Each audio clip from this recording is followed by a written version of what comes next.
વિશિષ્યતે સુહૃદમિત્રાયુદાસીન મધ્યસ્થ દેશબંધુષ સાધુષ્વપી ચ પાપેષુ સમબુદ્ધિ વિશિષ્યતે ઉદાસીન મધ્યસ્થદેશબંધુષુ સાધુષુ સમબુદ્ધિ વિશિષ્યતે 8-9 સાથે જ્ઞાન વિજ્ઞાન તૃપ્તાત્મા કુટસ્થો વિજિતેન્દ્રિય યુક્ત ઈચ્યુતયે યોગી સમલોષ્ટાસ્મ કાંચન સુહૃદમિત્ર ઉદાસીન મધ્યસ્થ દ્વેષબંધુષ સાધુષ્વપી ચ પાપેષુ સમબુદ્ધિર્વિશિષ્યતે સમબુદ્ધિર્વિશિષ્યતે હરિ ઓમ વસુદેવ સુતં દેવં કંસચાણૂરમર્દનમ દેવકી પરમાનંદમ કૃષ્ણં વંદે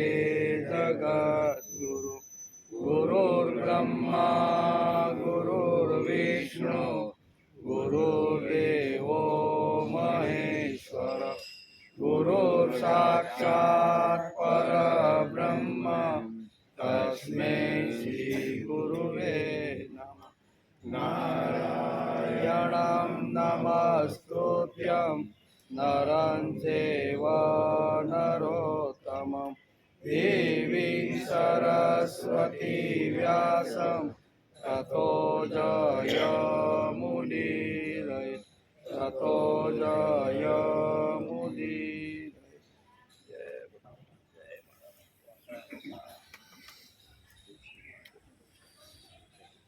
સુહૃદમિત્ર ઉદાસીન મધ્યસ્ય દ્વેષબંધુષ સાધુષ્વપી ચ પાપેષુ સમબુદ્ધિ વિશિષ્યતે સુહૃદ મિત્ર ઉદાસીન એટલે સુહૃદ મિત્ર શત્રુ ઉદાસીન અને મધ્યસ્થ દ્વેષ્ય બંધુ સ એટલે બંધુ ગણોમાં ચ એટલે અને સાધુસુ એટલે ધર્માત્માઓમાં પાપેસુ એટલે પાપીઓમાં અપી એટલે પણ સમબુદ્ધિ એટલે કે સમાન ભાવ રાખનાર મનુષ્ય વિશિષ્યતે શ્રેષ્ઠ છે. આ જગતમાં શ્રેષ્ઠ પુરુષ કોણ? તો એનું વર્ણન ભગવાને આ શ્લોકની અંદર કર્યું છે. કોણ કોણ? તો કે સુહૃદ, મિત્ર, શત્રુ, ઉદાસીન, મધ્યસ્થ, દ્વેષ તેમજ બંધુગણમાં અને ધર્માત્માઓમાં અને પાપીઓમાં પણ સમાન ભાવ રાખનાર મનુષ્ય શ્રેષ્ઠ છે. આ બધાની અંદર જે સમાન ભાવ રાખે એ શ્રેષ્ઠ એટલે શ્રેષ્ઠ પુરુષનું વર્ણન ભગવાન આ શ્લોકની અંદર કરે છે. હા, શ્રીમદ ભગવદ્ ગીતા ચિંતન શરૂ થયું એ 296મો દિવસ આજે. ગઈકાલે આપણે 6ઠ્ઠા અધ્યાયના 8મા શ્લોકને નમસ્કાર કર્યા. તેનો વિચાર કરતા હતા. જેનું અંતઃકરણ જ્ઞાન અને વિજ્ઞાનથી તૃપ્ત છે, જેની સ્થિતિ વિકાર રહિત છે, જેની ઇન્દ્રિયો સારી પેઠે જીતાયેલી છે, તેમજ માટી, પથ્થર અને સુવર્ણમાં જેમની સમબુદ્ધિ છે, એવો યોગી મુક્ત એટલે કે યોગરૂઢ કહેવાય. યોગરૂઢ પુરુષ કોણ? તો એનું વર્ણન આપણે ગઈકાલે જોયું. આજે બધાની અંદર જેની સમાન દ્રષ્ટિ છે, પાપીઓ હોય કે આ કીધું ને કે પાપીઓ હોય અને બંધુ હોય, સાધુ હોય, બધાની અંદર જે સમબુદ્ધિ રાખે છે ને તે શ્રેષ્ઠ છે. એટલે શ્રેષ્ઠ પુરુષની વાત આ શ્લોકમાં કરી. વિજેતેન્દ્રિય એટલે કે કર્મયોગના સાધકે ઇન્દ્રિયો ઉપર વિશેષ ધ્યાન આપવું પડે છે. કેમ કે કર્મ કરવામાં પ્રવૃત્ત હોવાના કારણે તેનો કંઈ ને કંઈ રાગદ્વેષ થવાની પૂરી સંભાવના છે એમ કે અર્જુનના મનની પણ આ સ્થિતિ છે. જો પરાર્થને માટે લડું, કર્મ કરું તો મારું કર્મ પરાર્થને માટે નિરુપયોગી છે. તેથી પહેલા અધ્યાયની અંદર અર્જુને ભગવાનની સામે આ કબૂલાત કરી છે. બીજા માટે કદાચ જો કર્મ કરું તો એ નિરર્થક છે. આવો ભગવાનને આવી વાત કહે છે. તેથી ગીતાકાર લખે છે, ઉત્સાધન તે જાતિ ધર્મ કુલ ધર્મ શાશ્વતા ઉત્સન કુલ ધર્માણામ મનુષ્યાણામ જનાર્દન. આ વર્ણશંકર કારક દોષોથી કુળ ઘાતીઓના સનાતન કુલ ધર્મો અને જાતિ ધર્મો સમૂળ નષ્ટ થઈ જાય. આ તર્ક વાપરે છે પહેલા અધ્યાયની અંદર. કોણ? અર્જુન. હું જો લડું ને તો એના પરિણામ કેવા આવે એ પરિણામની વાત અર્જુન ભગવાનને કહે છે. શું કહે છે? કે આ વર્ણશંકર કારક દોષથી કુળ ધર્મ ઘાતીઓના સનાતન કુલ ધર્મ અને જાતિ ધર્મ સમૂળા નષ્ટ થઈ જાય છે એમ કે. એટલું જ નહીં કે હે જનાર્દન, જેમના કુલ ધર્મો સમૂળ નષ્ટ થઈ ગયા છે એવા મનુષ્યોનો નિશ્ચય કાળ સુધી નરકમાં વાસ થાય છે. તેથી મારે નરકમાં જવું નથી, મારે તો સ્વર્ગમાં જવું છે. એટલે હવે મારે લડવું નથી. આવી દલીલ ભગવાનની સામે અર્જુન કરે છે. એનો વિચાર આપણે ઘણા સમય પહેલાં પણ કરેલો હતો. માટે પરાર્થને માટે આ કર્મ કરવું હોય એટલે કે કરવાનું હોય તો તે નિરુપયોગી છે. અર્જુનની આ ભૂમિકા છે. હું પરાર્થ માટે લડું તો તેમાં પરાર્થ બગડે છે. સ્વાર્થ અને પરાર્થની ભૂમિકા ન રહે ત્યારે ત્રીજી ભૂમિકા ભગવાન એને સમજાવે છે કે તારે કદાચ તારો સ્વાર્થ ન હોય અને બીજા માટે કામ કરીને તારે પરાર્થ કર્મ ન કરવાનું હોય તો તું પ્રભુ માટે કર્મ કર, મારા માટે કર્મ કર. એટલે બે ભૂમિકા અહીંયા અર્જુનના મનમાં છે કે સ્વાર્થ અને પરાર્થની ભૂમિકા ન રહે ત્યારે ત્રીજી ભૂમિકા પરમાર્થની હોય. આપણો પોતાનો સ્વાર્થ પૂરો થઈ ગયો, મારે કાંઈ જોતું, જે મેળવવાનું હતું એ બધું મેં મેળવી લીધું છે. હવે મારે કોઈ પ્રકારનું ભૌતિક સુખ મારે જોઈ એટલા માટે મારી પ્રવૃત્તિ નથી અને મારે બીજાનું કલ્યાણ થાય એ હવે મારે જોવાનું નથી. આ બે ભૂમિકા જ્યારે પૂરી થાય ત્યારે ભગવાન કહે છે કે અર્જુન, ત્રીજી ભૂમિકા માટે તારે કામ કરવું જોઈએ. એક ત્રીજી ભૂમિકા એટલે અહીં કહે છે કે પરમાર્થની ભૂમિકા. કેવી? સ્વાર્થની, પરાર્થની નહીં અને પરમાર્થ માટે તારે લડવાનું છે એમ. પરમાર્થનો પ્રશ્ન આવતા તત્વજ્ઞાન કહેવું જોઈએ કે નહીં? પરાર્થને હાલ કે જ્યારે પરમાર્થની વાત આવે, ભગવાનની વાત આવે ત્યારે અર્જુનને અહીંયા ભગવાનને તત્વજ્ઞાન કહેવું જોઈએ કે નહીં? કહેવું જ પડે. તત્વજ્ઞાન જો ભગવાન અર્જુનને સમજાવે તો આ બંને પ્રકારના જે પોતાના સ્વાર્થ માટે કર્મ ન કરવું એ પણ અને પરાર્થ માટે ન કરવું એ પણ, અને ત્રીજી ભૂમિકા ભગવાન કહેશે કે તારે પરમાર્થ માટે કર્મ કરવું જોઈએ. તને જે કલા આપી છે, તને જે આવડત આપી છે, તને જે નિપુણતા આપી છે એ જો તારે તારા સ્વાર્થ માટે, ભોગ માટે ન વાપરવી હોય તો કાંઈ વાંધો નહીં. બીજાના કલ્યાણ માટે કદાચ ન વાપરે તો કાંઈ નહીં, પણ પરમાર્થના કાર્ય માટે તારે તારી શક્તિ વાપરવી જોઈએ. એમ કરીને ભગવાન યોગ કર્મસુ કૌશલમ એમ આગલા શ્લોકની અંદર ભગવાને અર્જુનને આ વાત સમજાવવાનો પ્રયત્ન કર્યો છે. એટલે બે કામ પૂરા થાય, સ્વાર્થ અને પરાર્થ એટલે બીજાના માટે કામ કરવું. એ બે ભૂમિકા માણસને જોતવી જ ન હોય તો ત્રીજી ભૂમિકા તરીકે સમાજની અંદર માણસે હાથમાં કામ લઈને ફરવાનો પ્રયત્ન કરવો જોઈએ. એને પરમાર્થ કહેવામાં આવે છે. એ અહીં ભગવાન વાત કરે છે. તેથી પરમાર્થનો પ્રશ્ન આવતા તત્વજ્ઞાન કહેવું જોઈએ કે નહીં? હા, કહેવું જોઈએ. તેથી કર્મને પરમાર્થની બેઠક કેમ આપી એ સમજાવવા ભગવાન તત્વજ્ઞાનની શરૂઆત કરે છે. પરમાર્થની બેઠક હવે આને કેમ આપી? અને બેમાં તો ઓડકાર આવી ગયો છે. કેવો? સ્વાર્થ માટે મારે કાંઈ આ જગતની અંદર જેટલા કાંઈ ભોગો છે મારે કાંઈ જોતવા નથી. ત્રણે ત્રણ ભવનનું એટલે કે સ્વર્ગનું રાજ્ય મળતું હોય, દેવતાઓનું રાજ્ય મળતું હોય, પૃથ્વીનું મળતું હોય, તો ત્રણે ત્રણ રાજ્યમાંથી મને કોઈ કામના કે વાસના નથી. એટલે પોતાના સ્વાર્થ માટેની કામના અને વાસના અર્જુનની ખતમ થઈ ગઈ છે, બરાબર. અને પરાર્થ એટલે બીજાને માટે પણ મારે કર્મ કરવું નથી, મારે તો મારા માટે કર્મ કરવું છે. તેથી હાથમાં કમંડળ લઈ અને હિમાલયમાં જઈને તમારા નામની માળા ફેરવતો ફેરવતો બાકીના દિવસો પસાર. આવી દલીલ ભગવાનની સામે અર્જુન કરે છે. ત્યારે ભગવાન એને પરમાર્થની ભૂમિકા સમજાવે છે કે તારા બંને માટે જો તને ઓડકાર આવી ગયો હોય અને બંને માટે તારે કાર્યમાં રુચિ ન હોય ને, તો એક ત્રીજા પ્રકારનું જે કાર્ય છે ને એના માટે તારે તારી શક્તિનો ઉપયોગ કરવો જોઈએ, અને એ છે પરમાર્થ. પરમાર્થ માટે કામ કરો, એમ અહીંયા ભગવાનને કહેવાનું છે. અને એ ભૂમિકા સમજાવતા સમજાવતા ભગવાન આપણને 6થા અધ્યાયના 9મા શ્લોક સુધી લાવે.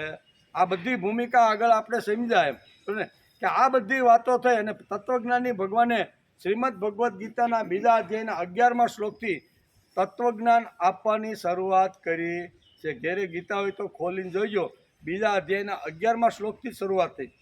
તત્વજ્ઞાન આપવાનું, આત્મજ્ઞાન આપવાની જે વાત ભગવાને કરીને એ બીજા અધ્યાયના 11મા શ્લોકથી શરૂઆત કરી છે. તેથી ભગવાને એ બધું આપ્યું, આપણે બધું સમજવાનો પ્રયત્ન કર્યો. એમ કરતાં કરતાં આપણે શ્રીમદ ભગવદ્ ગીતાના 6થા અધ્યાયના 9મા શ્લોક સુધી આજે આપણે આવી ગયા છે.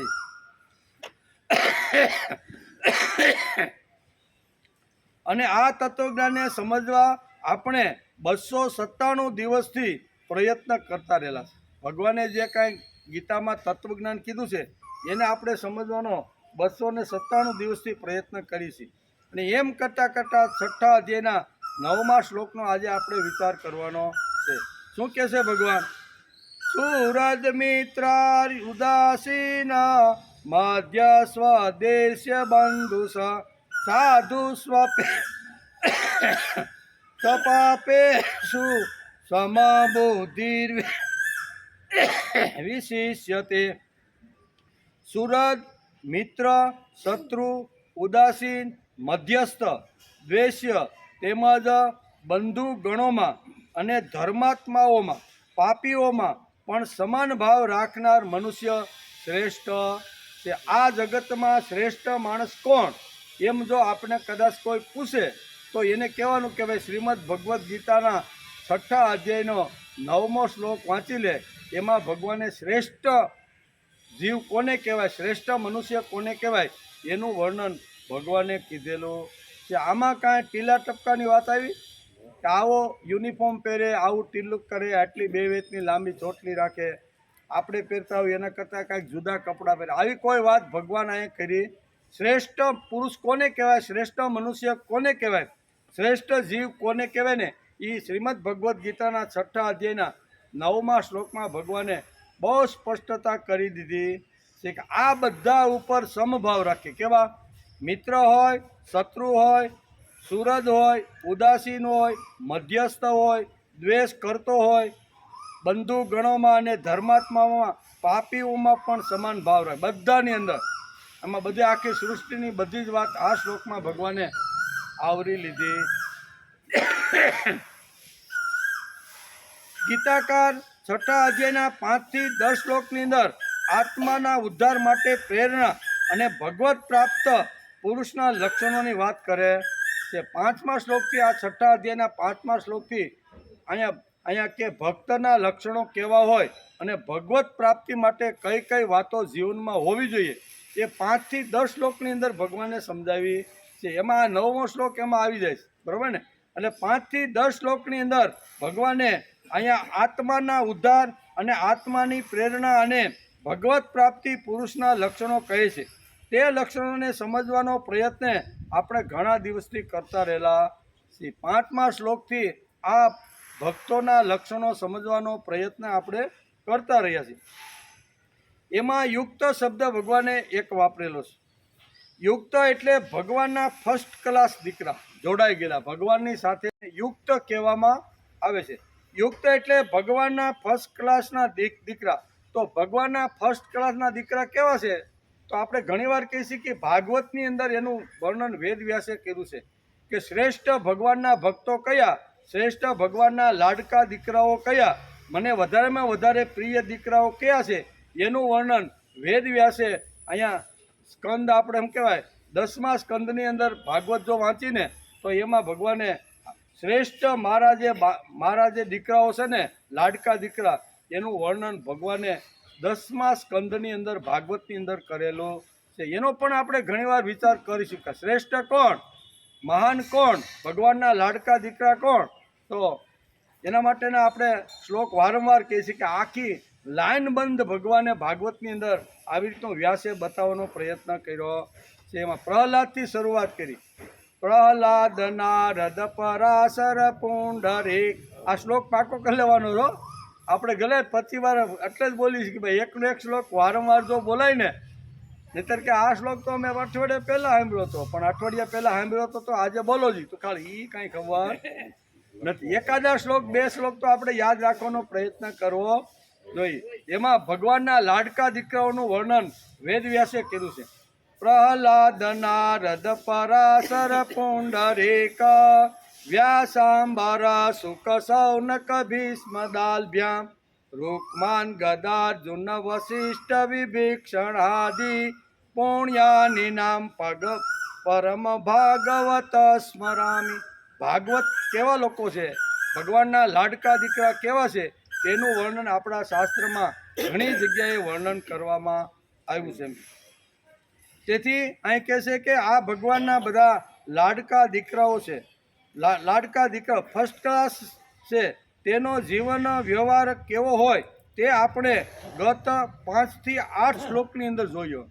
આ ભગવાનના જે લાડકા દીકરા હોય છે એનું જીવન કેવું હોય, એનો વ્યવહાર કેવો હોય ને, એ આપણે 5 થી 8 શ્લોકની અંદર સમજવાનો પ્રયત્ન કર્યો. હવે એ લાડકા દીકરાનું વર્ણન કરતા ભગવાન કહે છે કે સુરદ હોય, મિત્ર હોય, ઉદાસીન હોય, મધ્યસ્થ હોય, દ્વેષ કરતો હોય, સમાજના પ્રત્યેક માણસ પાપી હોય કે પુણ્યશાળી હોય, બધાની અંદર જે સમદ્રષ્ટિ રાખવાવાળો છે ને એ મારો લાડકો દીકરો છે. શ્રેષ્ઠ મારો દીકરો કયો? તો ભગવાન કહે છે કે આ મારો શ્રેષ્ઠ દીકરો છે. એનું વર્ણન આજે આપણે સાંભળવાનું. આ એવું ભગવાને વર્ણન સરસ કર્યું છે. તેથી 5 થી 8 શ્લોક સુધીની અંદર આપણે જોયા. આ શ્લોકોમાં ભગવાન આગળ અર્જુનને અહીંયા પોતાના લાડકા અને શ્રેષ્ઠ દીકરાનું વર્ણન કરતા 9મા શ્લોકની અંદર આ બધી વાતો સમજાવે છે. સુરદ, મિત્ર, શત્રુ, ઉદાસીન, મધ્યસ્થ, દ્વેષપાત્ર, બંધુ, સાધુ, પાપી વગેરે બધા સાથે તેમનો સમવ્યવહાર હોય છે. એમ આ શ્લોકની અંદર ભગવાન આ શ્રેષ્ઠ છે, બીજા કોઈ નહીં. કેવો પહેરવેશ પહેર્યો છે, ઝૂંપડીમાં રહે છે કે જંગલમાં રહે છે કે મહેલમાં રહે છે, એવું ભગવાને શ્રેષ્ઠ પુરુષ કેવો હોય તો કે આવો બંગલો હોય, આવી ઝૂંપડી હોય અથવા આવા કપડો, એવું કોઈ વર્ણન આ શ્લોકમાં નથી. આ હું આપણે 700 શ્લોક વાંચ્યું ને તો એમાં કોઈ વસ્તુ આવશે નહીં કે આવો યુનિફોર્મ હોય ને એ મારો શ્રેષ્ઠ લાડકો દીકરો છે. એને તો ગુણોનું વર્ણન કેવું છે કે આ પ્રમાણે એનું વર્તન છે. એની સામે મિત્ર છે, અથવા કોઈ સમાજની અંદર માણસ હોય તો એનો દ્વેષ નથી કરતો. આ બધી જે વાતો છે ને એ વાતો ભગવાન આગળ અર્જુનને સમજાવે છે. સુરદ અને મિત્ર એ 2 શબ્દોમાં સમાન અર્થ છે. ભગવાને પહેલો શબ્દ સુરદ મિત્ર, કેવો સુરદ મિત્ર, 2 શબ્દ આ શ્લોકની અંદર પ્રથમ ભગવાને વાપર્યા છે. સુરદ અને મિત્ર એ 2 શબ્દોમાં સમાન અર્થો જણાય છે, પણ બંનેમાં થોડોક ફરક છે. લાગે 2 હરખું એમ. સુરદ એટલે ભગવાનનો લાડકો દીકરો છે અને મિત્ર આપણે કહીએ ને સખા, એ પણ ભગવાનનો લાડકો દીકરો છે. પણ બંનેમાં શાસ્ત્રકારો કે થોડોક ફરક હોય છે. એમ પાંડુરંગ શાસ્ત્રી પોતાના પ્રવચનમાં ઘણીવાર કહે છે કે સુરદ અને મિત્રમાં કેટલો ફરક છે એનું વર્ણન કરતા મહાપુરુષ કહે છે કે અપેક્ષા રહિત પ્રેમ કરે તેને સુરદ કહેવાય. કેવો? હવે સુરદ અને મિત્ર બેમાં કેટલો ફરક છે, બારીક ફરક છે. બહુ લાંબો આપણે બહુ બારીકતાથી જોઈ તો જ આ શ્લોકની અંદર ખબર પડે કે બેમાં કેટલો તફાવત છે. એટલે અપેક્ષા રહિત પ્રેમ કરે તેને સુરદ કહેવાય અને અપેક્ષા રહિત પ્રેમ તે શા માટે કરે છે તેની ખબર ન પડે બા જ્યારે દીકરા ઉપર અપેક્ષા રહિત પ્રેમ કરે છે ત્યારે તેને સુરત કહેવામાં. બાપ અને મા બંને દીકરા ઉપર પ્રેમ કરે છે, તો બંને પ્રેમ કરે છે તો એ બંને પ્રેમ કરે છે તો બંનેનો પ્રેમ બાળક ઉપર કેવી રીતનો હોય છે એ જો આપણે સમજી લઈએ તો આપણે સુરત અને મિત્રમાં બારીક અમથો ફેર આપણે ગણાશે. બા જ્યારે દીકરા ઉપર અપેક્ષા રહિત પ્રેમ કરે છે ત્યારે તે સુરત છે. માં કોણ? જે સંભાળે તે માં. માં કોણ? જે ઉછેરે તે માં. માં કોણ? જે કાળજી કરે તે માં. માં કોણ? જે આ બધું કરીને ન બોલે તે માં. આ બધું કર્યા પછી મેં તારા માટે આટલું કર્યું અને હવે તું આવી રીતનું મારી સામે વર્તન કરે છે, આવું જે ન બોલે ને એને માં કહેવામાં. બાપ તો કહી જાય બે દંડા મારીને, હા 10માની અંદર એ કે તારા માટે આટલી મહેનત કરી, ટ્યુશન રાખ્યા, અલગથી તને ઘણું બધું આટલું જાગવા માટેના ઘણા બધા, અને હા એ 35% લઈને આવ્યો અથવા નાપાસ થયો એમ કરીને દંડા મારીને બહાર કાઢે કે નહીં? કારણ કે 5-6 લાખ રૂપિયાની વાત ખર્ચી નાખ્યા હોય, 10માની અંદર સારો રીતે પાસ, પણ નાપાસ થાય એટલે બાપા ઘણા દંડો લે. પણ માં શું કે કાંઈ વાંધો નહીં દીકરા, તારા બાપા ઓફિસે આવી જાય ને એટલે હું તને પાછલા દરવાજેથી બોલે આવી જાય. એ કે નાના મારા બાપા આવેથી ખીજાય. એ કે રાત્રે હું સમજી લઈ તો અત્યારે તો આવી જાય. આને કહેવાય માં. હું બાપ ગમે તેવી આવી રીતના મારીને દંડા મારીને જો બહાર કાઢે તો માં બાપ ઓફિસે વયો જાય, પછી હળવેકથી જ્યાં આડો અવળો હતાઈ ગયો ભાગી હોય ને બોલાવવા જાય કે નહીં, કાંઈ વાંધો નહીં બેટા બીજા વર્ષે ધ્યાન રાખજે એમ કરી ફોલાવી પટાવીને લાવે કે નહીં. કાળજી કરે તે માં, પછી અવાજ ન કરતા જે કામ કરે તે માં, સારી રીતે ઉછેરે તે માં. આ માની બધી ક્વોલિટી છે. કેવી? આ ક્વોલિટી આ શ્લોકની અંદર ભગવાન સમજે કે શ્રેષ્ઠ માણસ કોણ, તો કે વ્યવહારની અંદર પણ માનું ઉદાહરણ આપીને પાંડુરંગ શાસ્ત્રી આપણે આ વાત સમજાવવાનો પ્રયત્ન કરે છે. તેથી માં કોણ? જે સંભાળે તે માં, જે ઉછેરે તે, શબ્દો યાદ રાખજો બધા માના, જે ઉછેરે તે માં, જે સંભાળે તે માં, જે કાળજી કરે તે માં, અને જે આ બધું કરીને ન બોલે તેને માં, તેને બા કહેવામાં આવે છે. આ બાના વિશેષ પ્રકારના ગુણો છે. તેથી અપેક્ષા રહિત પ્રેમ કરે તેને સુરત કહેવાય.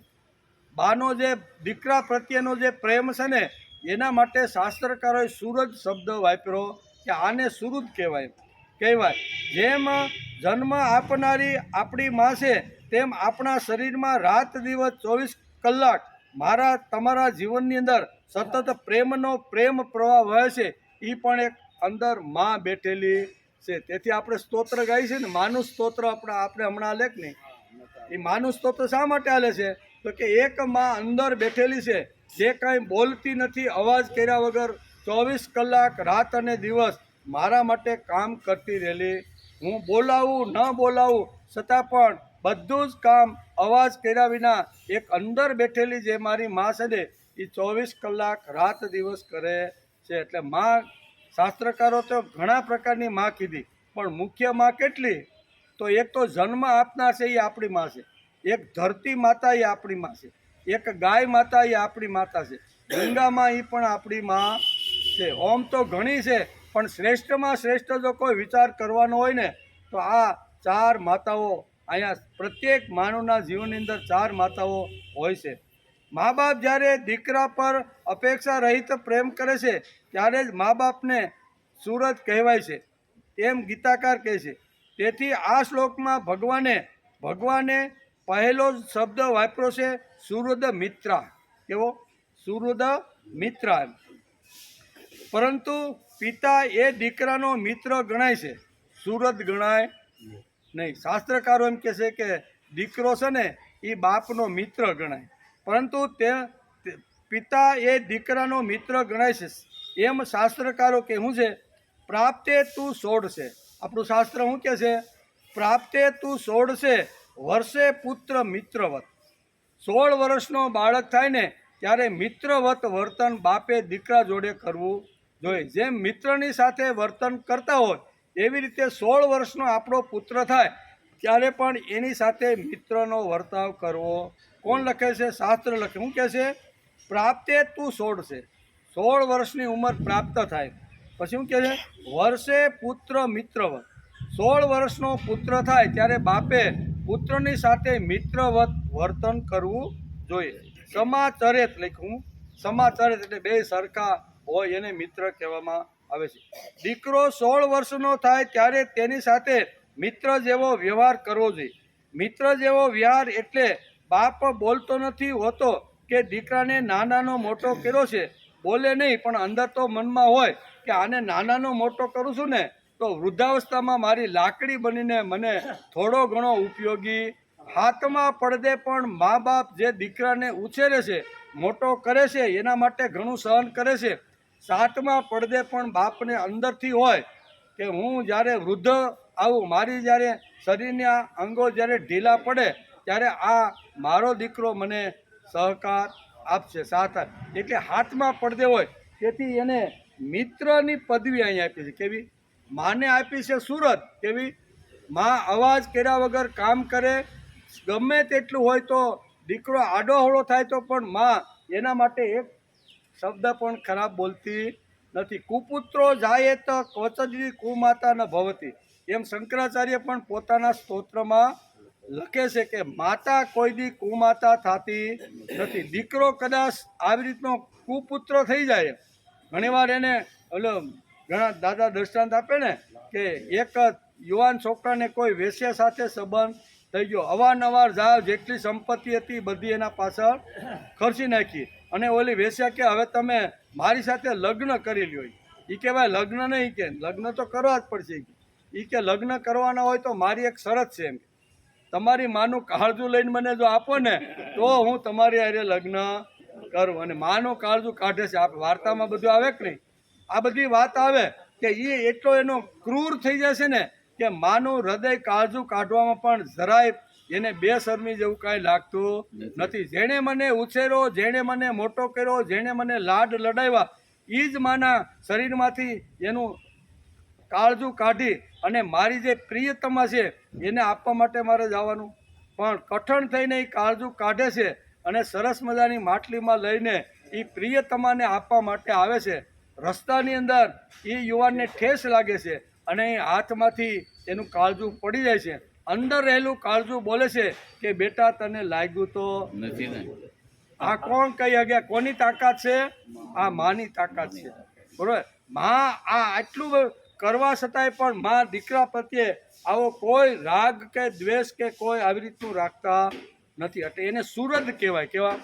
પિતાને તો 16 વર્ષ પછી આપણું શાસ્ત્ર કહે છે કે 16 વર્ષનો દીકરો થાય એટલે મિત્ર તરીકે તમે એની સાથે વર્તન કરો. એટલે સુરદ અને મિત્ર થોડોક બારીક તફાવત છે. એકને અપેક્ષા છે કે વૃદ્ધાવસ્થામાં મારી લાકડી બની અને મને થોડી ઘણી કાંઈ શારીરિક અગવડતા આવશે તો એ મને વૃદ્ધાવસ્થામાં કામ લાગશે. એટલે હાથમાં પડદે પણ બાપને થોડી અપેક્ષા હોય છે. પૂરી થાય કે ન થાય એ તો ભગવાન જાણે, પણ અપેક્ષા તો એને હોય છે. તેથી એને મિત્ર શબ્દ વાપરો. નહીં તો આપણે એમ થાય કે મિત્ર શબ્દ વાપરવાની શા માટે? બે વસ્તુ તો એક જ લાગે છે, પણ થોડોક બારીક અહીંયા ફરક આપણને આ દેખાય છે. તેથી પ્રાપ્તે તું 16 વર્ષે પુત્ર મિત્રવત સમાચરત. દીકરો 16 વર્ષનો થાય ત્યાર તેની સાથે મિત્રતા જેવો વ્યવહાર કરો.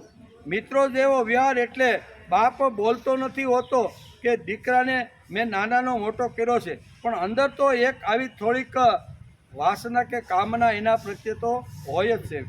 પણ તેને મનમાં તો લાગે છે કે ઘડપણમાં મારી કાળજી, ઘડપણમાં મને સંભાળશે, પણ બાપ બોલતો નથી. તેથી શાસ્ત્રકારોએ બાપને માટે મિત્ર શબ્દ વાપર્યો છે. ગીતાકારે પણ અહીંયા મિત્ર શબ્દ બાપના માટે વાપર્યો છે અને માના માટે સુરદ. જેને એકદમ આંતરડાનો હૃદયનો જેનો પ્રેમ છે ને એને સુરદ કહેવામાં આવે છે. ઘડપણમાં માં સંભાળ રાખે તે માટે તો બાપ દીકરાને, એટલે કે ઘડપણમાં પણ સંભાળ રાખે તે માટે બાપ દીકરાને મોટો કરે છે. બાપની આ ભૂમિકા સુરદની નથી પણ મિત્રની છે.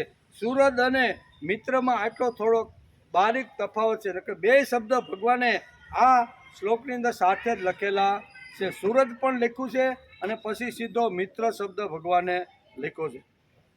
બાપની અપેક્ષાની ભૂમિકા તેને સુરદ નથી બનાવતી અને મા બાપની ભૂમિકા એને સુરદ બનાવે છે. બાપ પણ જો અપેક્ષા રહિત જો પ્રેમ કરતો હોય તો તે પણ સુરદ બની શકે. બાપ પણ માની જેમ જો અહીંયા કોઈ પણ પ્રકારની અપેક્ષા રાખ્યા વગર જો ઉછેર કરતો હોય તો તે પણ સુરત બની શકે છે. ગીતાકાર આવા સુરત થયેલા યોગીઓનું વર્ણન ભગવાન પોતે જ આ શ્લોકની અંદર પોતાના મુખમાંથી આ વાત સમજાવે છે. શ્રેષ્ઠ કોણ, યોગી પુરુષ કોણ? તો કે જે સુરત, મિત્ર, શત્રુ, ઉદાસીન, મધ્યસ્થ, દ્વેષ તેમજ એટલે કે બંધુગણમાં અને ધર્માત્માઓમાં અને પાપીઓમાં પણ સમાન ભાવ રાખનાર મનુષ્ય જ શ્રેષ્ઠ અને યોગી છે. એમ ભગવાન આ શ્લોકની અંદર આપણે આટલી વાતો સમજાવે છે. તેથી ગીતાકાર આવા સુરત થયેલા યોગીઓનું વર્ણન ભગવાન પોતે જ પોતાના મુખથી કરી રહ્યા છે. આવા સુરત લોકોની સાથે તેમની પાસે દિલ ખોલીને વાત કરે છે. ભગવાનનો સુરત કોણ હતો? સુદામા હતો, અર્જુન હતો અને ઉદ્ધવ. આ ત્રણને આપણે લઈ શકીએ. અને ભગવાનના તો ઘણા મહાભારત વાંચી કે ભાગવત વાંચી તો ભગવાનના તો ઘણા બધા આવી રીતના સુરતો થઈ ગયા છે. પણ એ બધાના પ્રતિનિધિ તરીકે જો આપણે વર્ણન કરવાનું હોય તો ભગવાનના સુરત કોણ કોણ થયા? એક તો સુદામા થયા, એ ભગવાનનો સુરત કહેવાય. મિત્રને કેવો? મિત્ર કરતાં પણ એક સ્ટેજ જેનું આગળ છે તેના માટે સુરદ શબ્દ વાપરવામાં આવે છે. ઉદ્ધવ પણ એવો, અર્જુન પણ એવો. આ બધા જે ભક્તો થઈ ગયા ભગવાનના, એ બધા ભગવાનના લાડકા દીકરાને ભગવાનના સુરદો છે. તેથી અહીં કહે છે કે સુદામાનું ઉદાહરણ આપવું હોય તો આપી શકાય. ભગવાને સુદામા માટે વિરક્ત શબ્દ વાપર્યો છે. ભગવાન પોતે જ્યારે ભગવાનને મળવા માટે જ્યારે દ્વારકાની અંદર પોરબંદરથી જ્યારે અહીંયા સુદામા આવે છે ત્યારે ભાગવતની અંદર 10મા સ્કંદની અંદર અહીંયા વેદવ્યાસ લખે છે કે ભગવાન અહીંયા કોના માટે? સુદામા માટે વિરક્ત શબ્દ વાપરે. વિરક્ત શબ્દ એટલે જેને આંતરડા અને હૃદયનો જેનો પ્રેમ છે ને, બરાબર, ભગવાન પ્રત્યેની જેની આસક્તિ છે, બરાબર, એવા પુરુષ માટે અહીંયા વિરક્ત શબ્દ વપરાય છે. આવા સુરતની સાથે સાથે તેમની પાસે દિલ ખોલીને ભગવાન વાત કરે છે. ભગવાનનો સુરત સુદામા છે. ભગવાને સુદામા માટે વિરક્ત શબ્દ વાપર્યો છે. પરંતુ આ વાત બ્રાહ્મણના મગજમાંથી ચાલી ગઈ છે. તે હવે સુરત રહ્યા નથી. કારણ કે સુદામા બ્રાહ્મણ હતા અને બ્રાહ્મણ વિરક્ત છે એવું ભગવાન પોતે જ પોતાના મુખથી જ્યારે દ્વારકાની અંદર જ્યારે મિત્રને મળવા માટે આવે છે ત્યારે આ શબ્દોનો ઉલ્લેખ કરે છે. બીજી વાત, તેમને સુદામા બ્રહ્મજ્ઞાની હતા, વિરક્ત હતા, શાંત ચિત્ત હતા. જેને ભગવાનનું કામ કરવું હોય તેણે અંતિમ લોકોને મળવા જવાનું હોય છે ત્યારે ઘણી બધી અડચણો, અગવડો, ઘણી બધું આવી રીતના રાગ દ્વેષો સમાજમાંથી સામેથી આવી રીતના જીવનમાં આપણે અનુભવતા હોય છે. તો એવા લોકોએ જીવનની અંદર સુદામા બ્રહ્મજ્ઞાની હતા, સુદામા વિરક્ત હતા અને શાંત ચિત્ત હતા. જેણે ભગવાનનું કામ કરવાનું છે, ભગવાનનું નામ અને ભગવાનનો વિચાર લઈને ઝૂંપડે જેણે જવાનું છે ને, એને તો માથે બરફ બાંધીને શાંત ચિત્ત થઈને જવાનું છે. કોણ ક્યાંથી કેવી રીતનો ગોફણીઓ ફેંકે ને એ કાંઈ નક્કી હાલી મેળા છે, ધોયડા આવે છે. આ હાળા મા બાપની સેવા કરો ને, ઘેરે જઈને અહીંયા અમારી પાસે હું ખંભામાં થેલા નાખીને આવો છો. ઘણીવાર આવું આપણે સાંભળવા મળતું હોય છે. ત્યારે એમ કહે છે કે જેને ભગવાનનું કામ કરવાનું છે, ભગવાનનું નામ ઘર ઘર સુધી ને ઝૂંપડી સુધી જેને ગીતા લઈ જવાની છે ને, એને તો માથે બરફ રાખીને સમાજમાંથી ઘણું બધું ફેંકાય. એ બધું શાંત ચિત્ત હોય તો સહન થાય. નહીતર થોડુંક કાંઈ કોઈ અડપલું આપણે કરે તો આપણી સોટલી સીધી ઉપર બે લાફા ઝીકી રહી થાય કે ન થાય. એટલે જેને ભગવાનનું કામ કરવાનું છે ને, ગીતા ઘર ઘર સુધી ઝૂંપડે ખોપરે લઈ જાય છે ને, એનું શાંત ચિત્ત હોવું જોઈએ અને વિરક્ત હોવું જોઈએ. અને ત્રીજી વાત કહે છે સુદામા બ્રહ્મ જ્ઞાની. જ્ઞાન હોય, સારી સમજણ હોય તો બીજાની અંદર સમજણ ઊભી કરી શકે, નહીતર ક્યાંથી કરી શકે. તેથી બ્રહ્મ જ્ઞાન, શાંત ચિત્ત, અને વિરક્ત આવા ગુણોનો ભંડાર અહીંયા સુદામાના ચરિત્રની અંદર આપણને જોવા મળે છે. ને છોડવા નથી, તેમની પાછળ ગાંડા થઈને અટકવું પણ નથી. આવા જે ઘણીવાર સમાજમાંથી બંબગોળા ફેંકાતા હોય તો હાલો હવે એને ક્યાં આપણી ઉપર ભાવ કે ગીતા ઉપર કે પ્રેમ છે, છોડો નહીં ભાઈ, ભક્તિ કરવી છે તો કરશે. એટલે એમ છોડવાના પણ નથી. શું કહે છે? તેમને છોડવાના પણ નથી, તેમજ તેમની પાછળ ગાંડા પણ થવા નથી. કોઈ વખાણ કરવા લાગે, આપણું વર્ણન કરવા માંડે, સ્તુતિ કરવા, બહુ સારું કહેવાય. સુરતથી તમે 100 કિલોમીટર કાપીને અમારા ગામમાં 3 દી રહેવા આવ્યા ને, આવું તો કોઈ કરતું. એટલે એની સ્તુતિ કરવા લાગે. સ્તુતિ કરવા લાગે તો શું કહે છે? તો એની પાછળ ગાંડા થઈને પણ પડી જવાનું. બે વાત અહીં સમજાવે છે. કોઈ ગોફણીઓ ફેંકે તો એને છોડી નથી દેવાનું, કાંઈ વાંધો નહીં. એની પાસે બેસો, શાંતિથી થોડી થોડી વાતો કરી, અને કદાચ એના મનમાં ખોટું ઘૂંટાતું હોય તો સાચી વાત એને સમજાવવાનો માણસે પ્રયત્ન કરવો. છોડવાની વાત નથી. અને જ્યાં સ્તુતિ થાય, જ્યાં મજા આવે ને ત્યાં જ આપણે થેલા ઉતારીએ એવું પણ નથી. બંને વસ્તુ અહીં શાસ્ત્રકારો આપને સમજાવે છે. તેમને છોડવા નથી, તેમજ તેમની પાછળ ગાંડા થઈને અટકવું નથી. તેથી તેમને શાંત ચિત્ત રહેવું પડે. કેવું? શાંત ચિત્ત. કારણ કે અહીંયા આપણે આની પહેલાં પણ આપણે વાત કરી હતી કે જે વખતે સાંદીપનીના તપોવનમાંથી બંને ભાઈબંધ, બંનેની જુગલ જોડી જ્યારે તપોવનનો અભ્યાસ કરી અને જ્યારે નીકળ્યા ત્યારે બંનેએ ભગવાનના કામ કરવાના ભાગ પાડી લીધા હતા. બ્રાહ્મણની નાતે સુદામા બ્રાહ્મણ હતા અને ક્ષત્રિયના નાતે કૃષ્ણ ક્ષત્રિય હતા. એટલે બંને ભાગ પાડીને કહે છે કે ક્ષત્રિય રાજા જે છે ને એની પાસે અમે સમજાવવાનો પ્રયત્ન કરશું, અને જો નહીં સમજે ને તો એને કંઠસ્થાન આપવાનું કામ હું કરીશ. એને બધાના ઢીંગ ઢીંગ પછી કહેવા બધા એ કામ મારું. અને તમે એક સામાન્ય પ્રજા સમાજમાં રહે છે, ખૂબ નાની મોટી, દરરોજનું દરરોજ ખાય છે, મહેનત કરે છે, પુરુષાર્થ કરે છે, ખેતી કરે છે, ગૌપાલન કરે છે, બરોબર, કોઈની દાઢીમાં હાથ નાખ્યા વગર જેટલું મળે એમાં સંતોષ રાખે છે ને, આવો એક સમાજમાં એક વર્ગ છે, એની પાસે તમારે જવાનું. એમ કૃષ્ણ સુદામાને કહે તમે એનામાં જઈ અને પ્રભુ તરફ વાળવાનો પ્રયત્ન કરો. ભગવાનથી છૂટો પડેલો જે જીવ છે એ પાછો પ્રભુ તરફ કેમ વળે, એ કામ તમારે કરવાનું. આમ બંને જ્યારે મિત્રો જુદા પડે છે ત્યારે કામ વેચી લેશે. અને કામ વેચ્યા પછી સુદામા વર્ષો સુધી ઝૂંપડાઓમાં, ગામડાઓની અંદર, ઘરોની અંદર શ્રીમદ ભગવદ્ ગીતા અને તેજસ્વી વિચારો લઈને ઘર ઘર, ગામડે ગામડે ફરતા રહેલા છે. કહેવાનો અર્થ કે સુરત એટલે કેવા ચરિત્રો જેવા કે ઉદ્ધવ, સુદામા, અર્જુન, ગોપીઓ, આ બધા જે ચરિત્રો છે ને એના માટે શાસ્ત્રકારે સુરત શબ્દ વાપર્યો. ગોપ અને ગોપીઓ 11 વર્ષને 52 દિવસ ભગવાને જે લીલાઓ કરી ગોકુળ અને આવી રીતના વૃંદાવનમાં, એમાં જે ગોપ અને ગોપીઓ એની સાથે રહીને જે સાથ સહકાર આપ્યો એના માટે પણ સુરત શબ્દ વપરાય. એમણે પણ આંતરડાનો પ્રેમ ભગવાન કૃષ્ણ ઉપર કરેલો છે. સુદામા જીતેન્દ્રિય હતા, તેમની ઇન્દ્રિયો તેમના તાબામાં હતી. તેથી ભગવાન ભાગવતની અંદર 10મા સ્કંદમાં એટલે કે વેદવ્યાસ લખે છે કે હું જેવો એટલે કે સુદામા જેવો લોક સંગ્રહ કરે છે એવો જ લોક સંગ્રહ ભગવાન પણ પોતાના જીવનમાં કરતા હતા. તેથી 10મા સ્કંદમાં ભગવાન કહે છે કે હું જેવો લોક સંગ્રહ કરું છું તેવો જ લોક સંગ્રહ સુદામા કરતા રહેલા છે. તેથી સુદામા મારો સુહૃદ છે. કેવો? હું જે રીતે લોકોમાં જઈ અને લોકોની અંદર લોક સંગ્રહની પ્રવૃત્તિ જે કરું છું એવી જ પ્રવૃત્તિ અત્યારે અહીંયા કોણ કરે છે? સુદામા. તેથી સુદામા મારો સુહૃદ છે. થઈ ગયો પાણી ટાઈમ? બસ મંગળવાર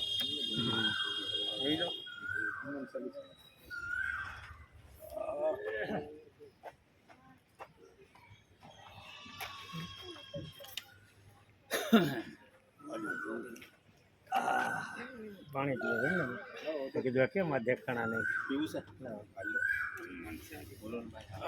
હનુમાન ચાલીસા બોલવા દો. આપણો ઉભો થાવ છું ભાઈ. આનું રેકોર્ડ કરી લીજો. હવે પછી ગટપણનું બહુ એમ થાય ભાઈ.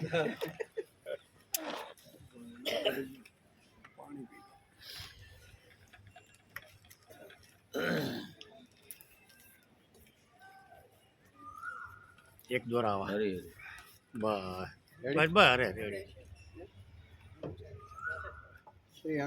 ખનમાં ભગવદ્ ગીતા અધ્યાય 6 અને શ્લોક નંબર 9 એમાં શ્રેષ્ઠ પુરુષ કોણ છે? શ્રેષ્ઠ પુરુષનું વર્ણન કરે છે કે આવું બધાની જોડે જેનું વર્તન હોય ને એક સરખું, બરોબર, એને શ્રેષ્ઠ પુરુષ કહેવામાં આવે છે. એમાં કોના કોના નામ લીધા?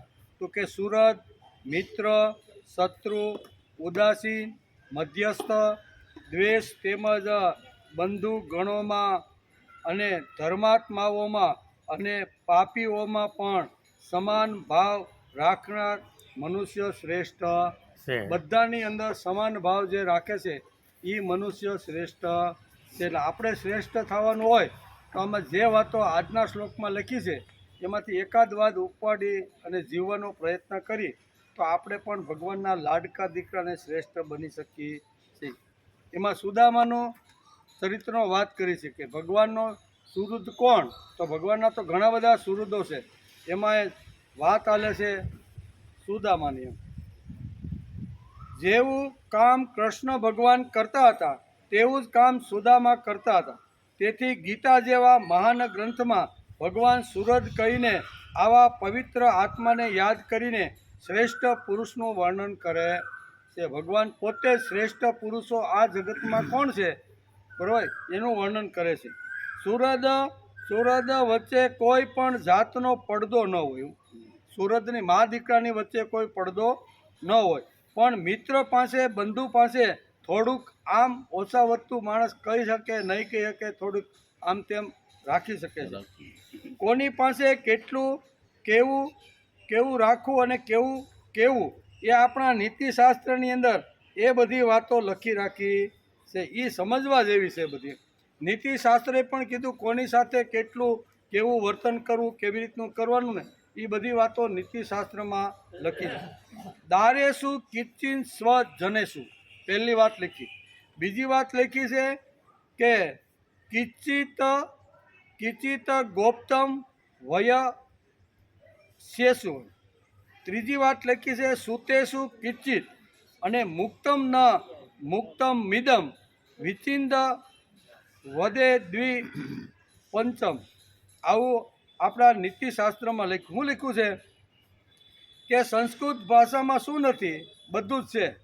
આપણે વાંચવામાં જો ને થોડીક અગવડ પડે છે, પણ એમાં છે બધું. એમ છે બધું. વ્યવહાર શાસ્ત્ર પણ સમજવું છે.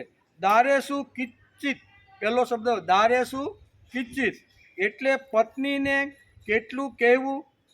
કેટલીક વાતો એવી હોય છે કે જે એને પણ કહી શકતા નથી. કોને કેટલું કહેવું ને એ આપણા નીતિશાસ્ત્રમાં લખ્યું છે. કેટલીક વાતો સ્વજનોને કેટલી કહેવી, કેટલી ન કહેવી એનું પણ વર્ણન કર્યું છે. કેટલીક વાતો લંગોટિયા મિત્રને જ કહેવાય, બીજા કોઈને કહી શકાય નહીં. એમ કે કેટલીક વાતો દીકરાને કહેવાની હોય, બરાબર, કેટલીક એનાથી આવી રીતે ગુપ્ત પણ રાખવાની હોય છે. આમાં નીતિશાસ્ત્રમાં કોને કેટલી વાતો કહેવી અને કેટલી ન કહેવી એ નીતિશાસ્ત્રમાં પણ લખેલું છે. અરી એટલે શત્રુ. માનવી પોતે કોઈનું શત્રુત્વ ન કરતા હોય પણ લોકો તેનું શત્રુત્વ રાખતા હોય તો, એટલે એ તો યુધિષ્ઠિર માટે આ શબ્દ વપરાય છે. કેવો? યુધિષ્ઠિર માટે એક શબ્દ વપરાય છે કે યુધિષ્ઠિરને કોઈ એનો શત્રુ હતો નહીં, પણ એના શત્રુ હતા એમ, પણ એને કોઈ શત્રુ હતો નહીં. કેટલાક વળી ઉદાસીન હોય છે. આ શ્લોકમાં ઉદાસીન એક શબ્દ ભગવાને વાપર્યો છે. કેટલાક વળી ઉદાસીન હોય છે, પોતાનું શું થશે તેની એને પડી જ હોતી નથી. એના માટે ઉદાસીન સંસ્કૃત શબ્દમાં વપરાણો. ઉદાસીન એટલે પોતાનો ઉત્કર્ષ થાય કે અપકર્ષ થાય તેને પડી હોતી નથી. જ્યારે આપણો ઉત્કર્ષ થાય ત્યારે આપણે ગાંડા ઘેલા થઈ જઈએ છીએ, અને જ્યારે આપણો અપકર્ષ થાય, બરાબર, ત્યારે આપણે ઢીલા થઈને રડવા લાગીએ છીએ. એટલે મહાપુરુષો જગતની અંદર જે આવે છે, શ્રેષ્ઠ પુરુષો આવે છે, એને ઉત્કર્ષ થાય તો હર્ષ નહીં, અને કદાચ એની ઉપર પડતીના એંધાણ આવે તો પણ એ રડતા નથી. એવા તો ઘણા બધા ઉદાહરણો આપણા શાસ્ત્રકારોની અંદર ઘણા બધા લોકોએ આપેલા છે. તે જ રીતે બે વચ્ચે સમાધાન કરનાર મધ્યસ્થ. એક શબ્દ ભગવાન હું વાપરું છું અહીંયા, મધ્યસ્થ. ઈડીવાળી. એક શબ્દ ભગવાને અહીંયા મધ્યસ્થ શબ્દ વાપર્યો છે. મધ્યસ્થ એટલે કોણ? તો કે તે જ રીતે બે વચ્ચે સમાધાન કરનાર મધ્યસ્થ કહેવાય છે. અને દ્વેષ કરનારો મનમાં ને મનમાં બળા કરે છે. એટલે બધા માટે આ વાત, દ્વેષી હોય, મધ્યસ્થ હોય, મિત્ર હોય, સુરદ હોય, એ બધાની વાત ભગવાને કરી છે કે બધાની અંદર સમભાવ દ્રષ્ટિ રાખે ને એને શ્રેષ્ઠ પુરુષ કહેવામાં આવે છે. એટલે કે સુરદ, મિત્ર, શત્રુ, ઉદાસીન, મધ્યસ્થ તેમજ દ્વેષ કરનાર તેમજ બંધુગણમાં, ધર્માત્માઓમાં અને પાપીઓમાં પણ સમાન ભાવ નાખનાર ઘણો જ શ્રેષ્ઠ અને મહાન પુરુષ છે એમ ભગવાન આ શ્લોકની અંદર કહે છે. સુરદ એટલે સ્વાર્થ વિના સૌનું હિત ઈચ્છનાર. સુરદ બીજો અર્થ એવો કાંઈ કે સ્વાર્થ વગર બીજાનું હિત ઈચ્છનાર.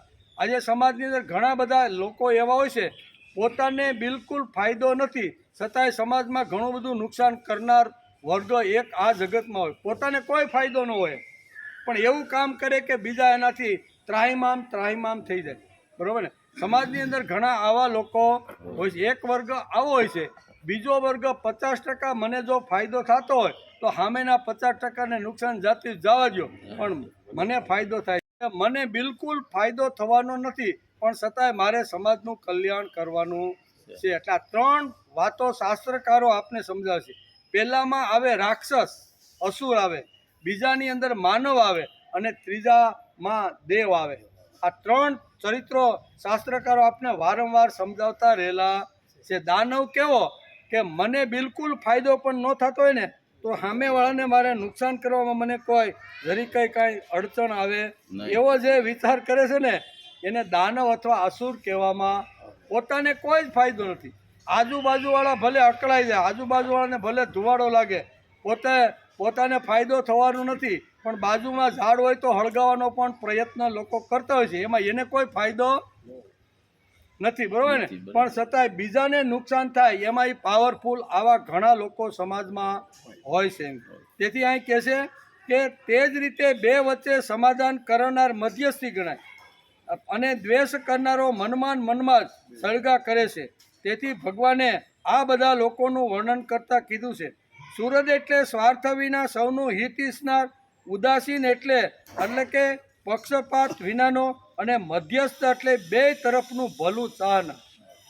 આ બધું વર્ણન ભગવાને આ શ્લોકની અંદર કરેલું છે. બીજી વાત ભગવાન કહે છે કે સમાજમાં આવા બધા જ પ્રકારના માણસો રહેવાના. કેવા? સામાન્ય રહેવાના, અસુર વૃત્તિનો રહેવાના, દેવ વૃત્તિના રહેવાના. કાયમ ભગવાન હતા તો પણ અને આજે કદાચ કળિયુગની અંદર પણ આ વાત તો રહેવાની. તેથી સમાજમાં આવા બધા જ પ્રકારના માણસો રહેવાના. પ્રત્યેકને આવા લોકોનો ઓછા વધતા પ્રમાણમાં અનુભવ અને સહવાસ થવાનો આ બધા થાય કે નહીં થાય? એટલે મળે ત્યારે આ થાય. સુરદ, મિત્ર, ઉદાસીન વગેરે બધા તરફ જોવાની આ યોગી લોકોની સમબુદ્ધિ હોય છે. તેવી જ રીતે સાધુ અને પાપી લોકો તરફ જોવાની પણ તેમની સમબુદ્ધિ હોય છે. પાપી હોય કે સજ્જન હોય એ બેયના તરફ આ જે યોગી છે એની દ્રષ્ટિ સમ હોય છે. એમ કે તેવી રીતે સાધુ અને પાપી લોકો તરફ જોવાની પણ તેમની સમબુદ્ધિ હોય છે. સમબુદ્ધિ રાખે એટલે સાધુ અને પાપીને સરખા ગણે તો આ લોકો ગાંડામાં ખપે એમ. સમબુદ્ધિ એટલે સરખી બુદ્ધિ એવો અર્થ નથી પણ સમદ્રષ્ટિથી જોવું એટલે કે આ લોકો જેવી રીતે સજ્જનો તરફ પ્રેમાળ દ્રષ્ટિથી જોવે છે તેવી જ રીતે પાપી તરફ પણ પ્રેમાળ દ્રષ્ટિથી જોવે. કેવા? પાપી અને સજ્જનો તરફ આ જે યોગી છે ને એ પ્રેમાળ દ્રષ્ટિથી જોવે છે એવું આ ગીત કહે છે. સજ્જનોનું જીવન સુંદર જોઈને એટલે કે તેમને આનંદ થાય છે અને પાપીઓનું જીવન જોઈને તેમને દુઃખ પણ થાય. બંનેમાં મૂળમાં એટલે કે પ્રેમાળ દ્રષ્ટિ છે. બેયનું સજ્જનોને જોઈને થાય કે વાહ, ભગવાને ખૂબ સરસ મજાનું ગત જન્મનું કર્મ મજબૂત હશે તેથી ભગવાને એને એટલા સુખ સગવડતાના સાધનો આપ્યા, એટલે એની પ્રેમાળ દ્રષ્ટિ હોય છે. અને પાપીને જોયા પછી પણ એના તરફ એવી રીતની પ્રેમાળ દ્રષ્ટિ હોય છે કે આણે ગત જન્મમાં કેટલા ખરાબ કામ કર્યા છે, આ જન્મમાં પણ એવું ને એવું કરતો રહેલો છે. જ્યારે આવો યોગી પાપી તરફ જુએ ત્યારે તેને તેના મન ઉપર ચીડ ન ચડતા પોતાના ઉપર ચીડ ચડે. સાધુ જે સજ્જન લોકો છે, સંત લોકો છે, એ જ્યારે સમાજની અંદર ફરતા હોય, યોગી લોકો જ્યારે સમાજમાં ફરતા હોય અને કોઈ પાપી લોકોને જોવે ત્યારે એને પોતાની ઉપર ચીડ ચડે. શા માટે? આ પાપી રહ્યો એનું કારણ હું. શા માટે? હું જ્ઞાની છું, ગીતાનો અભ્યાસુ છું, વેદ ઉપનિષદ મને સારું આવડે છે, પણ એ મેં મારી અહીંયા શું કહેવાય પોટલીમાં બાંધીને ઘેરે રાખી દીધા. આ સારી વાત એની પાસે હું પહોંચાડી શક્યો નહીં, તેથી પાપી બન્યો છે ને. આવી ચીડ અહીંયા સાધુને પોતાના ઉપર થાય, એના ઉપર થાય કે હું એની પાસે પહોંચી ન શક્યો, તેથી આ માણસ પાપી અને વ્યસની બની ગયો છે. હું જો સમયસર એની પાસે જો પહોંચ્યો હોત ને તો એ પાપી બનત નહીં. આવું જે યોગી હોય છે, સંત હોય છે, મહાપુરુષ હોય, એની વિચારધારામાં અને સામાન્ય લોકોની વિચારધારામાં આટલો ફરક હોય છે. આપણે પાપીને જોઈએ તો આપણને ચીડ ચડે કે આ કેવા ન કરવાના ધંધા બધા ખરાબ કર્મ કરતો રહેલો છે. અને સાધુ મહાત્માઓને એમ થાય છે કે અમે એની પાસે પહોંચ્યા નહીં, તેથી આ લોકો આવી રીતના બની ગયા છે. એમ આ શ્લોકમાં કહે છે. ત્યારે આવો યોગી પાપી તરફ જુએ ત્યારે તેને તેના ઉપર ચીડ ચડે છે, સામેની વ્યક્તિ ઉપર નહીં. અરે હજુ સુધી મેં તેના સુધી ગીતાનો વિચાર પહોંચાડ્યો નથી, તેથી તે પાપી બની ગયો. એ પાપી બન્યો એનું કારણ શું છે કે એની પાસે સારો વિચાર જે લઈ જવાનો હોય ને એ સારો વિચાર હું પહોંચાડી શક્યો નથી, તેથી સારો વિચાર ન મળતા એ આવી રીતનો પાપ તરફ વળી અને પાપી બની ગયો છે. એનું કારણ હું સૌ એમ યોગી વિચાર કરે છે. જેમ સજ્જન ઉપર પ્રેમાળ દ્રષ્ટિ હોય છે એવી જ અહીંયા યોગીને અહીંયા પાપી ઉપર પણ પ્રેમાળ દ્રષ્ટિ હોય છે. એ વાત અહીં કહે છે. અરે હજુ સુધી મેં તેના સુધી ગીતાનો વિચાર પહોંચાડ્યો નથી, તેથી તે પાપી રહ્યો છે. એ ભગવાનનો દીકરો છે, એના સુધી હું પહોંચી ન શક્યો, તે મારી જ ભૂલ છે. આ ભૂલ કોની છે ભાઈ?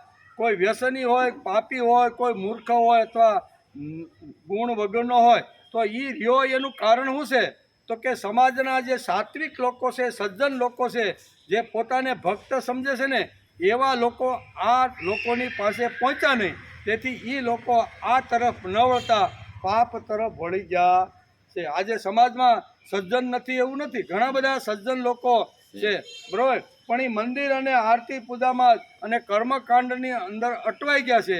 એ ભગવાનની જે કાંઈ વાત છે, ભગવાનનો જે કાંઈ વિચાર છે, ભગવાનની જે કાંઈ ગીતા છે ને એ ગીતા અંતરિયાળ સુધી લઈને પહોંચ્યા નથી. તેથી એ લોકો શું કરે કે મારા તમારા બીજા ધર્મના વિધર્મી લોકો આવે, થોડી ઘણી લાલચ આપે, થોડા ઘણા પ્રલોભનો આપે કે ભાઈ તમારા ભગવાન કરતાં અમારો ભગવાન શ્રેષ્ઠ છે. કારણ કે આપણે કૃષ્ણ જ નથી કર્યો.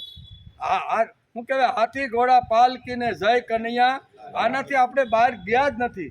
આ જો ભગવાન ઉપરનો પ્રેમ સમાજમાં માણસ જો લઈ જવાનો પ્રયત્ન કરે તો આજે સમાજની અંદર જે ધર્મ પરિવર્તન થઈ રહ્યું છે એ ધર્મ પરિવર્તન થાય નહીં. થાય છે એનું કારણ કે આપણે એની પાસે પહોંચ્યા ને. આપણે રામ ન લઈ ગયા, કૃષ્ણ ન લઈ ગયા, માતાજીને ન લઈ ગયા, ગણપતિને ન લઈ ગયા, હનુમાનજીની એકાદી જે ચરિત્ર છે આ આપણે એની પાસે લઈ ગયા નહીં. અને બીજા કોઈ આવી કે લ્યો અમારું બાઇબલ ને લ્યો અમારું તમે ભગવાન, એટલે કે કાંઈ વાંધો નહીં લાવો.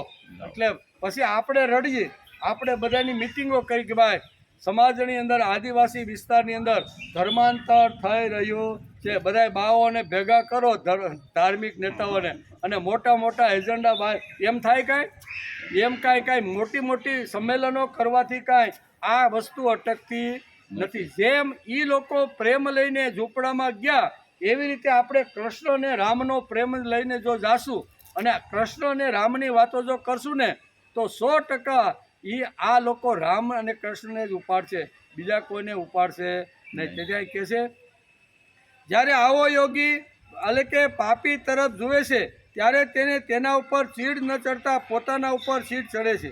એ ભગવાનનો દીકરો છે, તેના સુધી પહોંચી ન શક્યો, તે મારી જ ભૂલ છે એમ યોગી લોકો સમજે છે. આવા યોગીનો પ્રેમ બિલાડી જેવો હોય છે, બરોબર. યોગી એટલે પ્રભુ સુધી પહોંચેલો, ભગવાનને જે વીંટળાઈને બેઠેલો છે એવો જ. એ કેવો છે, એનો પ્રેમ સમાજ ઉપર કેવો છે? સમાજ ઉપર બે પ્રકારના પ્રેમ હોય, એક બિલાડી જેવો હોય અને એક વાંદરી જેવો હોય. એમ દાદા પાંડુરંગ શાસ્ત્રી આપણે આ શ્લોક સમજાવતા કહે છે કે અહીંયા યોગીનો પ્રેમ છે એ બિલાડી જેવો. કેવી રીતે? તો બિલાડી પોતાના બાળકને જન્મ આપે, બચ્ચાને જન્મ આપે ને પછી 7 ઘર એને બદલાવાના હોય. કેટલા? એક ઘરેથી બીજે ઘરે. અને એ કેવી રીતે બદલાવે? મોઢામાં નાખે, મોઢામાં લે, હળવેથી એક ઉપાડે અને બીજી જગ્યાએ મૂકી આવે. આમ એ 7 ઘર બદલાવે. અને એમાંય ઘર બદલતી વખતે એના મોઢામાંથી એનો બચ્ચું પડી જાય તો ભૂલ મારી છે. બિલાડી શું વિચાર કરે કે મેં એને હરખી રીતે પકડ્યું નહીં ને, તેથી આ બચ્ચું નીચે પડી ગયું. બિલાડી શું વિચાર કરે છે કે આ ભૂલ મારી છે, એને યોગી કહે છે. અને વાંદરી હોય તો વાંદરી પોતાના બચ્ચાને એક ઝાડથી લઈને બીજા ઝાડ લઈ જાય અને ભૂલે શું કે એની કાંખમાંથી કે એની ગોદમાંથી વાંદરીનું બચ્ચું પડી ગયું ને તો 2 ઝાપટ જીતી જાય. ભૂલ તારી છે, તે મને કેમ હરખો ન પકડ્યો?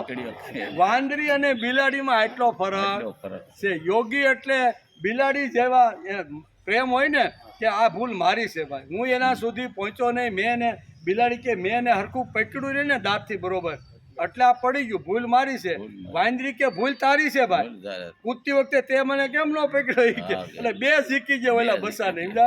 એટલે બિલાડી અને અહીંયા વાંદરીનું ઉદાહરણ આપતા દાદા પાંડુરંગ શાસ્ત્રી આપણે આ શ્લોક સમજાવે છે. તેથી આવા યોગી હલકે પ્રેમ બિલાડી જેવો હોય છે અને વાંદરી જેવો નહીં. મોઢામાંથી બચ્ચું પડી જાય તો ભૂલ મારી છે એમ. યોગી એટલે જે ભગવાન સાથે જોડાયેલો છે તેમની સમાજ તરફ જોવાની પ્રેમાળ દ્રષ્ટિ હોય છે. આ લોકો આવી રીતના પાપી બન્યા, દુર્ગુણી બન્યા, વ્યસની બન્યા ને એનું કારણ હું છું. બિલાડી જેવું કેવું, હું ત્યાં પહોંચ્યો નહીં, તેથી આ લોકો આપણા રામ અને કૃષ્ણને છોડીને ગમે ત્યાં ગમે એવી રીતના લોકોને પકડવા લાગ્યા. બિલાડી જેવો પ્રેમ યોગીઓનો હોય છે. અને આપણે ભૂલ થાય તો કે ભાઈ આ તો ભાઈ તમે આવી રીતનું કરો છો, એ વાંદરી જેવો છે. એટલે 2 વસ્તુ અહીં સમજાવે છે. યોગી એટલે કે જે ભગવાન સાથે જોડાયેલો છે તેમની સમાજ તરફ જોવાની પ્રેમાળ દ્રષ્ટિ હોય છે. પછી વ્યક્તિ સજ્જન હોય કે દુર્જન, ભગવત ભક્તને લાગે છે કે સમાજમાં દુર્ગુણી લોકો છે, તેનું કારણ હું તેમના સુધી ગીતા, રામાયણ, મહાભારત જેવા પવિત્ર અને દિવ્ય ગ્રંથનો વિચાર હું એના સુધી પહોંચાડી શક્યો નહીં, તેથી માણસો સમાજમાં દુર્ગુણી છે. તેમનું કારણ મેં તેમના સુધી આ વિચારો પહોંચાડ્યા નહીં, તે મારી જ ભૂલ છે.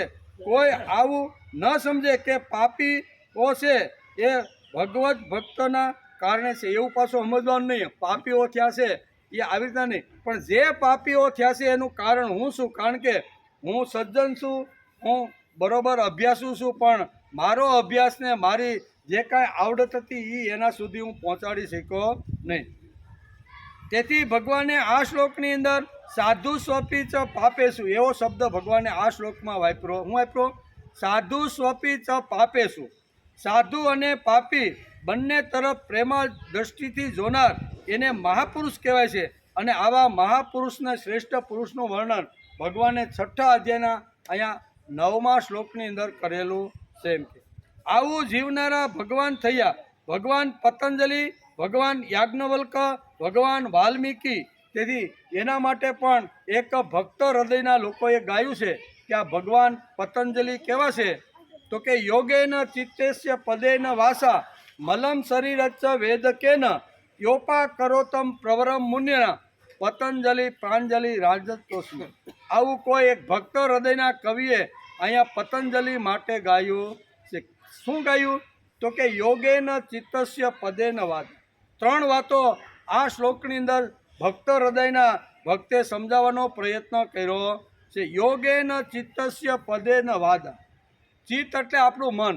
મનને જો પવિત્ર કરવાનું હશે તો યોગેન એટલે ભગવાનની સાથે મનને અડધો કલાક, 15 મિનિટ, 20 મિનિટ રોજ સવારે એ મનને ભગવાનની પાસે લઈ જવું પડશે.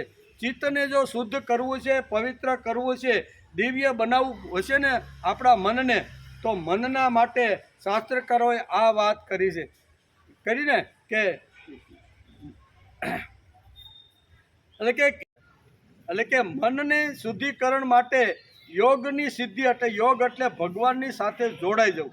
સાંસારિક બધા વ્યવહારો એક બાજુ મૂકીને, આખી દુનિયાને ભૂલીને ભગવાનની પાસે 5-15 મિનિટ, અડધો કલાક બેસવાની માણસની તૈયારી હોવી જોઈએ. ન કરતા હોય તો માણસે પ્રયત્ન કરી લેવો. એકાદા ખૂણામાં, એકાદા ઘરમાં એવી જગ્યા હોય કે જ્યાં આસન નાખીને આપણે બેસી જઈએ અને 15-20 મિનિટ કે અડધો કલાક સુધી હું અને મારો ભગવાન, દુનિયાના બધા જ વ્યવહાર એ વખતે બંધ કરે અને આ મન જો ભગવાનની અંદર એકવાર જો જોડાઈ જાય તો એ મનની પવિત્રતા, શુદ્ધતા થઈ જાય છે. તેથી અહીંયા લખે છે કે યોગેન ચિત્તસ્ય પદેન વાસા. પદ એટલે વાણી, બરોબર. મારી વાણીને જો પવિત્ર કરવાની હશે ને તો મારે સરસ મજાના જે કાંઈ પ્રભાત્યા છે ને એ સવારમાં ઉઠીને ગાવા પડશે. વાણીને પવિત્ર કરવા માટે માણસે આવી રીતનું યોગેન ચિત્તસ્ય પદેન વાચા. વાચા એટલે વાણી અને પદ એટલે બોલવું. પદનો અર્થ એ થાય છે હું બોલું. શું બોલવાનું? તો કે ભગવાનના પ્રભાત્યા બોલવાનું. જૂના કાળમાં આપણે બધા વહેલા સવારે મોસમની અંદર વયા જાય, હાથી લગભગ 8 વાગે છૂટે ને ત્યાં તો ઘણું બધું હાંકી નાખ્યું હોય કે આ બધા માંડવી કેરો આવશે ને, તો એ વખતે શું કરતા ભાઈ, કળમ ઉપર પગ રાખી અને પ્રભાત્યા સરસ મજાના બોલતા ને. કેવા બોલતા? એ જાગને તું જાદવા, કૃષ્ણ ગોવાળિયા, તુજ વિના દેનમાં કોણ જાશે, 360 ગો વાળ ટોળે વળા, વડો રે ગોવાળિયો કોણ થાશે. એ જાગને તું જાદવા, કૃષ્ણ ગોવાળિયા, તુજ વિના દેનમાં. લાંબુ નરસિંહ મહેતાએ લખ્યું છે, પણ કહેવાનો અર્થ કે પદેન વાચા, મારી વાણીને જો પવિત્ર કરવાની હોય તો આવા ભગવાનના લાડકા બનેલા જે લોકો છે એને જે બનાવ્યા હોય એવા પદનો ઉચ્ચાર સવારમાં માણસે કરવો જોઈએ. યોગેન ચિત્તસ્ય પદેન વાસા, મલમ શરીરશ્ચ વેદ. ત્રીજી વાત કરી, શરીર જો બગડે, એની અંદર જો કાંઈ અગવડ ઊભી થાય ને તો એની ઔષધિ લેવાની માણસની તૈયારી હોવી જોઈએ. ના આપણે દવા લેતા નથી. 80 વર્ષનો થઈ ગયો પણ મેં ટીકડો, એ મૂર્ખાઈ કહેવાય. એમ જો માણસને અગવડ પડે, શરીર સારું ન રહેતું હોય અને ડૉક્ટર જો કહે કે ભાઈ બાપા તમારે આ ઔષધિ, પછી દેશી હોય કે વિલાયતી હોય, બરોબર ને, પણ એ માણસે લઈને શરીરને તંદુરસ્ત રાખવાનો પ્રયત્ન કરવો જોઈએ. આ બધી વાતો યોગેન ચિત્તસ્ય પદેન વાસા, મલમ શરીરચ્ચ વેદકેન, યોપા કરોતમ પ્રવરમ મુનિના. આ કોણ? પતંજલિ ઋષિ મહાન થઈ ગયા. એણે આખું યોગ શાસ્ત્ર અને શરીર શાસ્ત્ર, બરોબર, આયુર્વેદ શાસ્ત્રની સુંદર મજાની જે વાતો કરી છે ને એને સમજી અને એ પ્રમાણે જીવવાનો પ્રયત્ન કરવો જોઈએ. તેથી કે કેટલાક લોકો શાસ્ત્રીજી તમારી ગીતા વાંચી, ઘણા દાદા ગીતા ઉપર બહુ પ્રવચનો કરે, એટલે ઘણીવાર ઘણા લોકો સાંભળીને શાસ્ત્રીજી પાસે જાય. કેટલાક લોકો કે શાસ્ત્રી તમારી ગીતા વાંચી પણ તેમાં પુનરુક્તિ ઘણી આવે છે, વારંવાર એકને એક શબ્દો, એકને એક વાત, એકને એક સિદ્ધાંત આ ગીતાની અંદર ભગવાને બહુ લખ્યા છે. એટલે મને તો આ બાળક જેવું અને ડોશીમાં જેવું જે શાસ્ત્ર હોય ને એવું લાગે છે, સાંભળીને મજા આવે એટલું. આમાં કાંઈ તત્વજ્ઞાન હોતું એવા ઘણા લોકો ઘણી રીતે આ ગીતાનું વાંચીને ઘણીવાર ઘણી દલીલો કરતા હોય છે. એવો એક દલીલબાજ શાસ્ત્રીજી પાસે પહોંચી ગયો અને શાસ્ત્રીજીને કહે છે કે તેમાં પુનરુક્તિ ઘણી આવે છે. બૈરા છોકરાઓ મોઢે તમે આ બોલો એ ઠીક છે, પણ તત્વજ્ઞાની માટે આ કાંઈ મને એવું લાગતું, એકની એક વાત તમે વારંવાર કીધે રાખો છો તો મને એવું કાંઈ લાગતું નથી. ત્યારે દાદા કહે, મેં કહ્યું કે તમારી વાત સાચી છે, છોકરાઓ માટે જ ગીતા છે, મોટા માટે નથી. તેથી બાએ ગાયેલી ગીતા છે. ભગવાન મારી બા છે અને ઈ બાના મુખારવિંદમાંથી નીકળેલી ગીતા છે. અને ઈ ગીતા તો હાલરડાના રૂપમાં બાળકને મજા આવે. મજા આવે. બા હાલરડું ગાતી હોય અને બાળક ઘોડિયાની અંદર એકદમ ઊંઘી જાય. એ કે આ ગીતા બરોબર, તમે કીધું કે આવા બાળકોને આવે વૃદ્ધ ડોસા ડોસી માટે જ આ ગીતા, તમારી વાત બહુ સાચી છે. તેથી બાના દીકરા થઈને વાંચે તો જ તેનું હાર્દ આપને સમજાશે. તેથી આ મહાપુરુષો કે જેમનું વર્ણન ભગવાને આ શ્લોકની અંદર કર્યું, મહાપુરુષો કોણ? તો કે સુરત, મિત્ર, શત્રુ, ઉદાસીન, મધ્યસ્થ, દ્વેષ રહિત, તેમજ બંધુઓમાં અને ધર્માત્માઓમાં તેમજ પાપીઓમાં પણ સમાન ભાવ રાખનાર મનુષ્ય શ્રેષ્ઠ પુરુષ છે. એટલે શ્રેષ્ઠ પુરુષ કેવો હોય એનું વર્ણન ભગવાને આ શ્લોકની અંદર કરેલું છે. આપણે પણ જો શ્રેષ્ઠ તરફ જવાનું હોય તો પણ માણસે આમાંથી એકાદ વાત લઈ અને જીવવાનો પ્રયત્ન કરવો જોઈએ. તો પછી એટલે કે હવે પછીના 10મા શ્લોકની અંદર ધ્યાન યોગ માટે ભગવાને પ્રેરણા આપી છે. એ છેલ્લો શ્લોક એટલે 5 થી 10 શ્લોકની અંદર જે ભગવાનના લાડકા દીકરા બની ગયા છે એનું 5 શ્લોકની અંદર અહીંયા ભગવાને સ્વમુખે અર્જુનને આ વર્ણન સંભળાવ્યું છે. એમાં 10મા શ્લોકની અંદર ધ્યાન યોગની એક વાત દાદા વારંવાર આગળ પણ કીધી છે. એ જ વાત અહીંયા ભગવાન કૃષ્ણ ફરીથી ઢંઢોળીને અર્જુનને એક વાત ઘૂંટીને હથોડા મારીને પાકી કરવાનો અહીંયા પ્રયત્ન કરે છે. એનો વિચાર આવતીકાલે બરોબર 10મા શ્લોકનો આ એક સિદ્ધાંત અહીંયા ધ્યાન યોગનો એક બાકી છે, એનો વિચાર આપણે આવતીકાલે